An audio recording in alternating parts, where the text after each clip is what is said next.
쳐다보셨습니다. 솔직히 그토록 그립고 보고 싶었던 어머니라 좋게 대화하고 화해하고 싶기도 했지요. 그렇지만 아버지가 오시지 않은 걸 보니 어머니가 저를 데려가실 마음도 없다는 눈치 정도는 챌 수 있었고, 결국 어머니 본인 속 편하자고 제가 잘 살고 있는 모습을 보고 싶어서 오신 듯해서 제가 여태 했던 고생했던 원망을 쏟아부으며 더 상황을 힘들게 만들었습니다. 그러자 어머니는 딱 한마디를 하시며 제 붙잡던 팔을 놓으시더라고요. 영철이, 넌 아버지 말대로 아직도 멀었구나.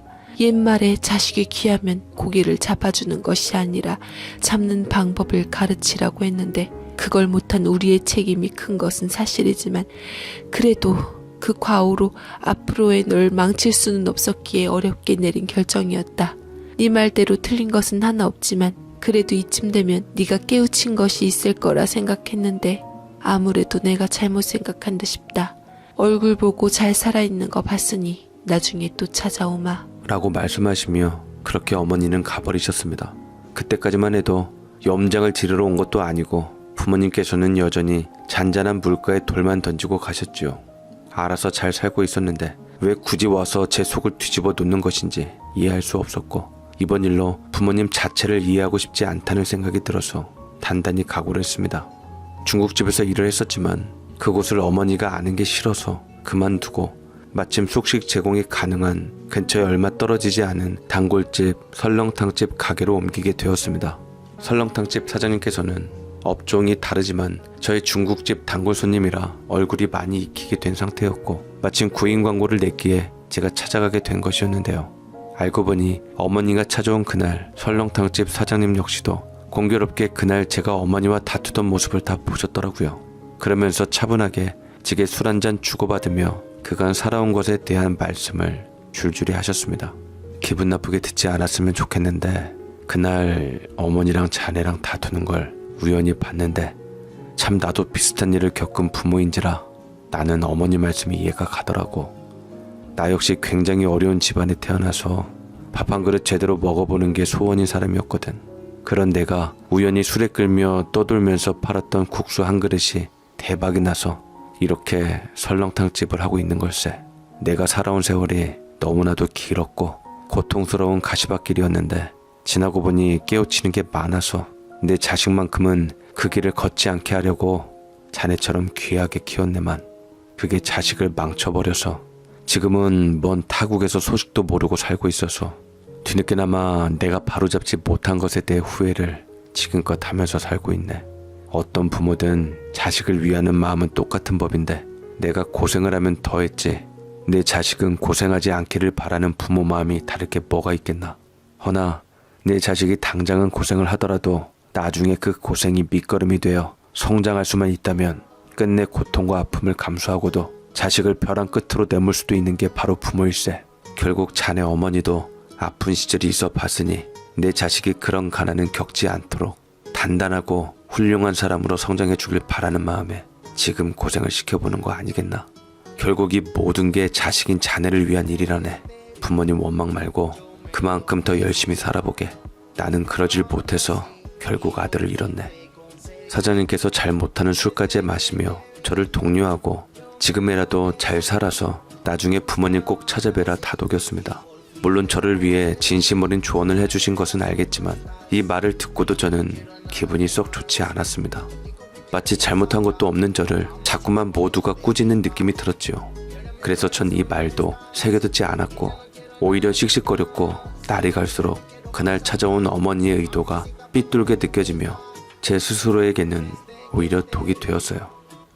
사장님은 부모의 마음을 깨우치고 열심히 살기를 원하셨지만 전 당장 잘 사는 모습을 보여주겠다는 복수의 마음으로 열심히 살았습니다. 저는 설렁탕 가게에서 직접 재료를 공수하는 일을 맡게 되었는데요. 그러다가 저는 야채 도소매업에 대해서 관심을 갖게 되었죠.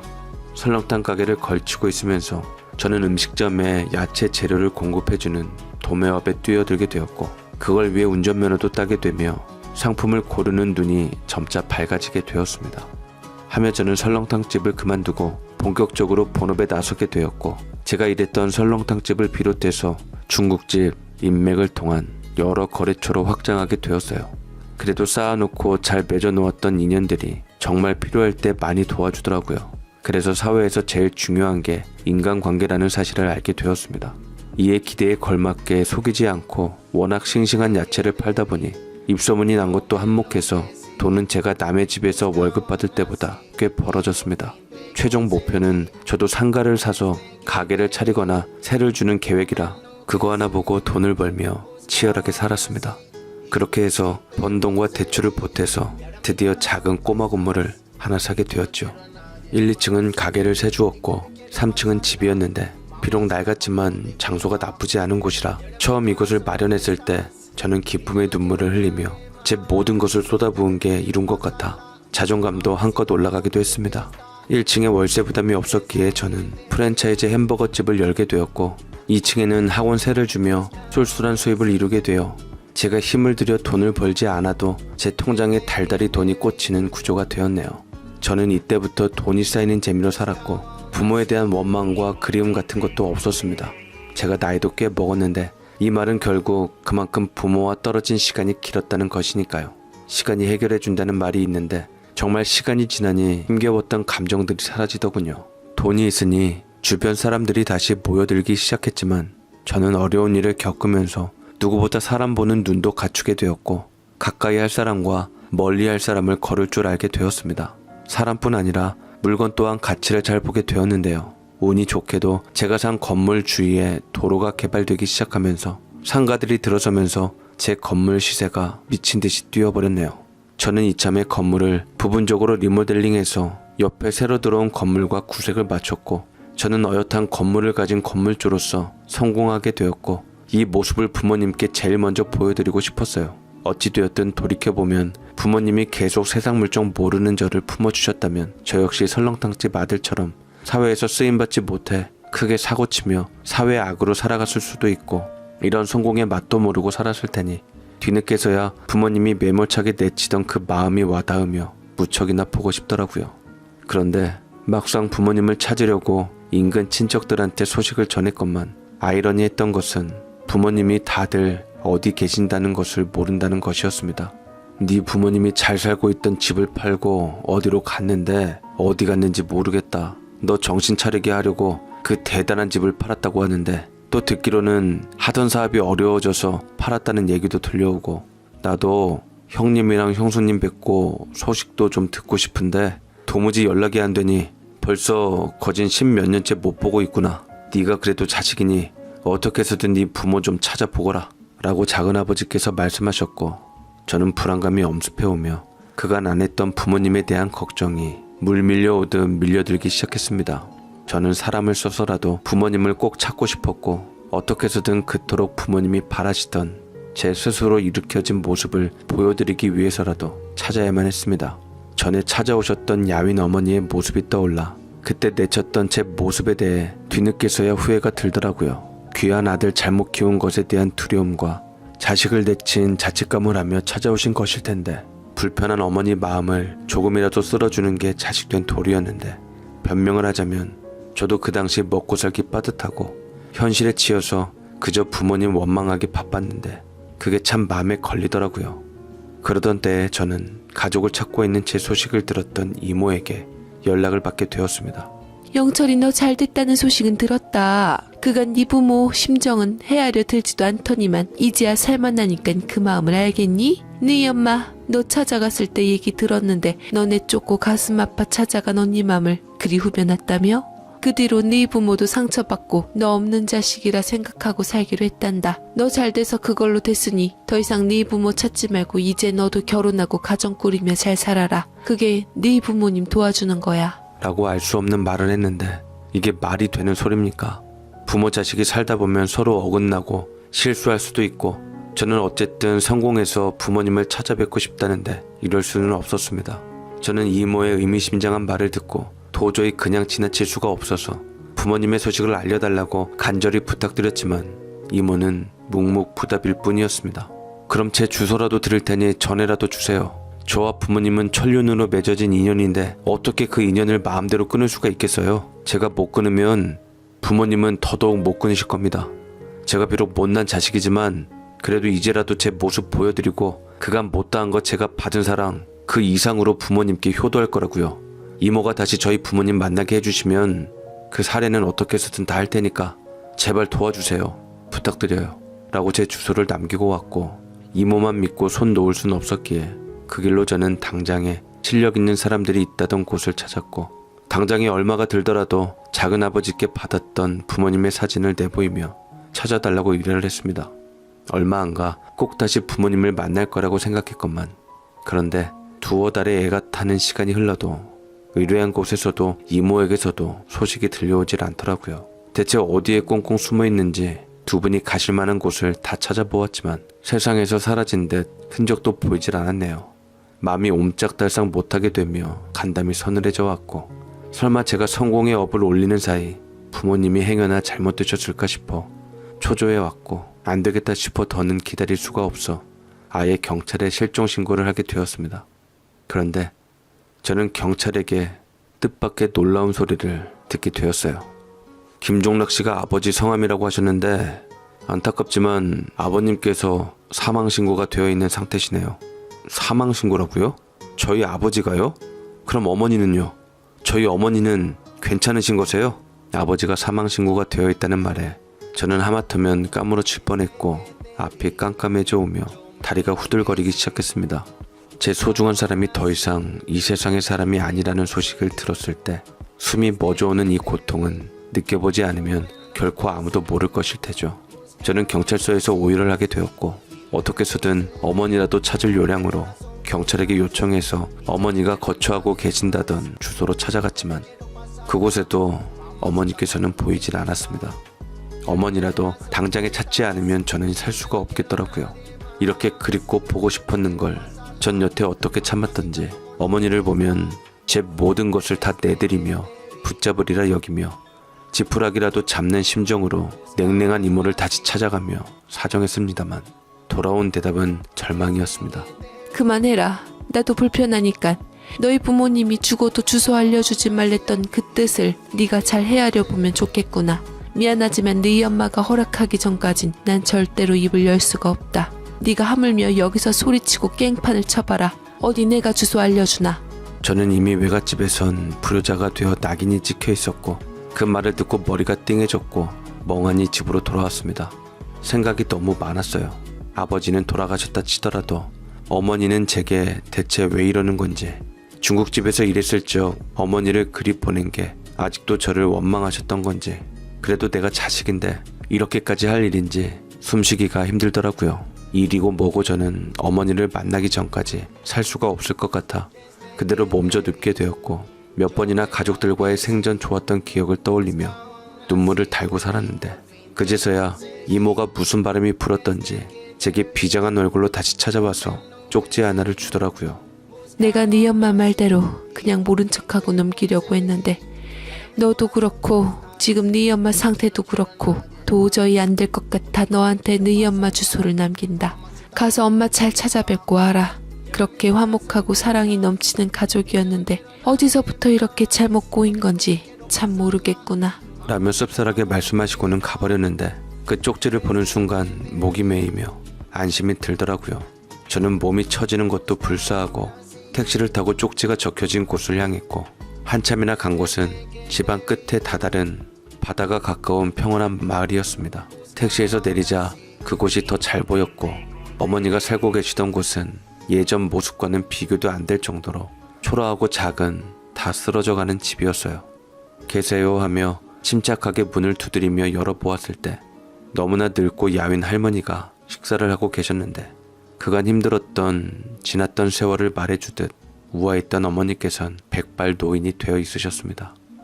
엄마, 저도 모르게 울먹이는 소리를 내며 어린아이처럼 그토록 그리운 이름인 엄마를 불렀고 어머니께서는 그제야 기척을 느끼며 문 밖에 제가 서 있는 모습을 보고 경악을 금치 못하며 그 자리에 들고 있던 수저를 바닥에 떨어뜨리고 말았네요.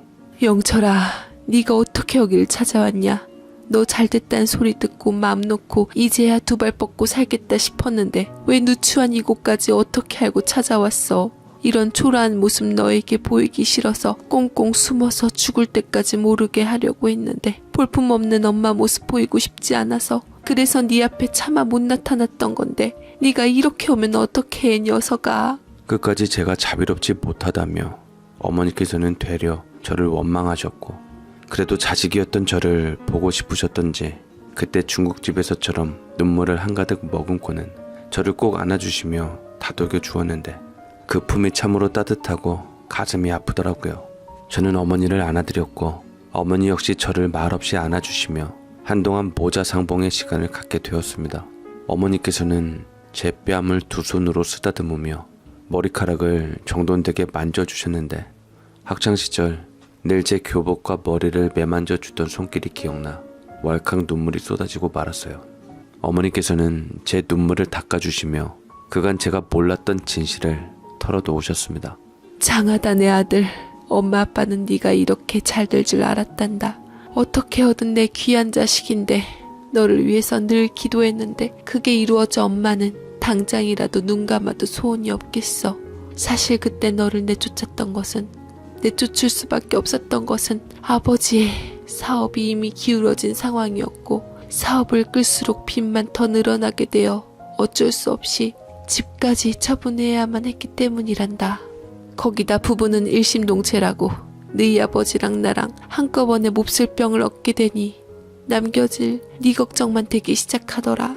당시 당장 부모 둘 다 죽을지 살지도 모르는 상황에 아무것도 모르는 철부진 영철인 네가 이 사실을 받아들이지 못하고 무너질까봐 마음을 졸였고 언제 죽을지 몰라서 네 스스로 뭐든 할 수 있도록 해주고 싶었기에 네가 얼마나 부모를 믿고 의지했는지 누구보다 잘 알았기에 너 볼 면목이 없었기에 이렇게 우리가 무너지는 모습을 보고 너는 얼마나 더 힘들어할지 그 모습을 보기가 힘들기에 너를 어떻게 해서든 혼자 사는 방법을 가르쳐주기 위해서 모진 결정을 하게 되었다. 너를 보내고 잠 한숨 제대로 이룬 적이 없었고 너희 아버지는 병까지 얻어서 투병 생활할 때도 오로지 네 걱정뿐이었어. 너를 내쫓은 건 마음이 아팠어도 우리가 전 재산을 잃고 무너져가는 실망스러운 모습을 보이고 싶지 않아 한편으론 마음을 놓았단다 영철아. 누구보다 네가 잘 살기를 바라며 간간히 지인을 통해 소식 들었는데 다만 한 가지 안타까운 것은 너희 아버지가 너 성공하는 모습을 보시지 못하고 돌아가신 게 참으로 마음이 아프더구나. 그래도 널 믿고 있었으니까 아버지께서도 기쁘게 웃는 얼굴로 떠난 그 모습으로 나는 의지하며 너의 성공 소식을 듣고 지금껏 버텨올 수 있었단다.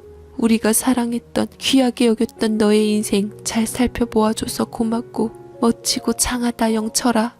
라며 어머니는 눈물을 보이시며 잘 됐으니 그걸로 됐다고, 너에게 부담 주고 싶지 않다며 제게 그대로 떠나도 좋다고 말씀하셨는데 끝내 어머니의 말을 듣고 한참을 울었습니다. 그제야 모든 퍼즐이 맞춰지더라고요.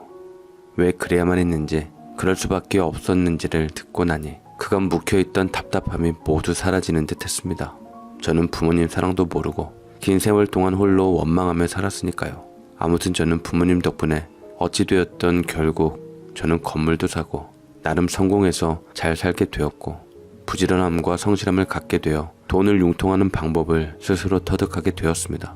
저는 어머니를 제가 있는 곳으로 모시고 제 집에서 함께 모시고 살게 되었고 병원도 정기적으로 모셔갈 젊은 간병인을 채용하며 아직 편찮으신 어머니를 간호하게 부탁드렸습니다. 좋은 환경에서 좋은 음식과 병원을 주기적으로 다니니 어머니의 얼굴이 전보다는 회복된 것처럼 혈색이 좋아지시더라고요. 이제부터라도 저는 더 후회하기 전에 어머님께 최선을 다해서 효도하고 모시기로 결심했고 저는 그 근방에서 효자라 소문을 얻게 되었습니다. 저희 어머니는 저와 함께 살면서 행여나 본인 때문에 결혼 못해 제 인생 살지 못할까봐 동네 여기저기 좋은 처자들을 물색하고 다니며 소개 좀 시켜달라고 오지랖을 부리며 다니셨는데 우스운 게 또 그것이 통해서 덕분에 인근 저희 동네에서 가장 예쁘고 참한 여자를 만나게 되어 사랑에 빠져버리고 말았네요. 처음에는 이렇게 괜찮고 좋은 여자가 왜 아직까지 혼자일까 생각을 하며 의문을 가졌는데 보니까 저와 비슷한 가정환경이었는데 친정아버지를 일찍 여의고 장모님이 몸이 편찮으셔서 홀로 간호하며 모시고 살며 생활비까지 버는 가정이었기에 괜찮은 사람임에도 불구하고 여태 시집을 못 갔더라고요. 이런 여자 놓치면 난 장가가기 글렀다 싶어서 저는 아내한테 결혼 전에 미리 제가 속에 품었던 뜻에 대해 말하고 프로포즈를 했습니다. 당신이 원하는 건 살면서 내가 다 들어줄게. 대신 우리 어머니만 장모님처럼 잘 모셔주고 효도해줘. 난 그거 하나면 돼. 우리 엄마가 나 때문에 젊었을 적 속을 많이 썩여서 이제부터라도 엄마 마음을 편하게 해드리며 살게 해주고 싶어. 그거 하나만 지켜주면 난 모든 걸 당신에게 내어줄 수 있어. 대신 장모님도 같이 모셔와서 우리 집에서 합가하며 살자. 당신도 우리 엄마 딸이 되어드리고 나 역시 장모님의 아들이 되어드리고 우리 그렇게 한 가족을 이루면서 사는 건 어떻게 생각해? 내가 바본가요?